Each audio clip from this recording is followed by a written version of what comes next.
في مباراة حملت الكثير من الندية وافتقرت للأهداف، اكتفى المنتخب الجزائري بالتعادل السلبي أمام نظيره السوداني ضمن منافسات دور المجموعات لكأس العرب 2025 المقامة في قطر.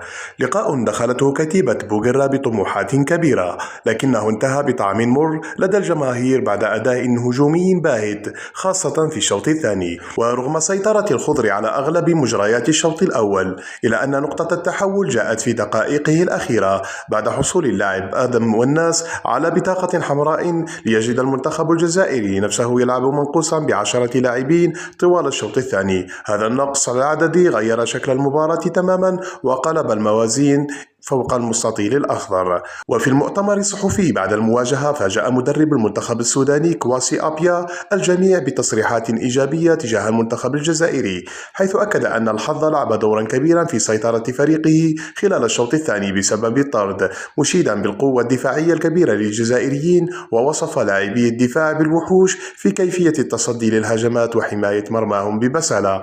أما الناخب الوطني مجيد بوغرة فقد اعترف بأن طرد والناس أثر بشكل واضح على البنية الهجومية للمنتخب، مؤكدا أن هذا اللقاء سيكون بمثابة درس تكتيكي مهم سيعيد من خلاله النظر في العديد من الخيارات قبل المباريات القادمة. بوغرة شدد أيضا على ضرورة استرجاع الفعالية الهجومية وتحسين النجاح أمام المرمى لضمان التأهل بأريحية. ورغم التعادل السلبي، اعتبر الكثير من المتابعين أن النتيجة تبقى إيجابية بالنظر للظروف التي لعب فيها المنتخب الجزائري، خاصة بعد النقص العددي طوال الشوط الثاني ونجاحه في الحفاظ على نظافة الشباك أمام ضغط السوداني متواصل. جماهير الخضر تبقى متفائلة وواقفة خلف المنتخب على أمل رؤية نسخة أقوى هجوميا في اللقاءات القادمة، وبالتوفيق لمحاربي الصحراء في بقية مشوارهم في كأس العرب 2025.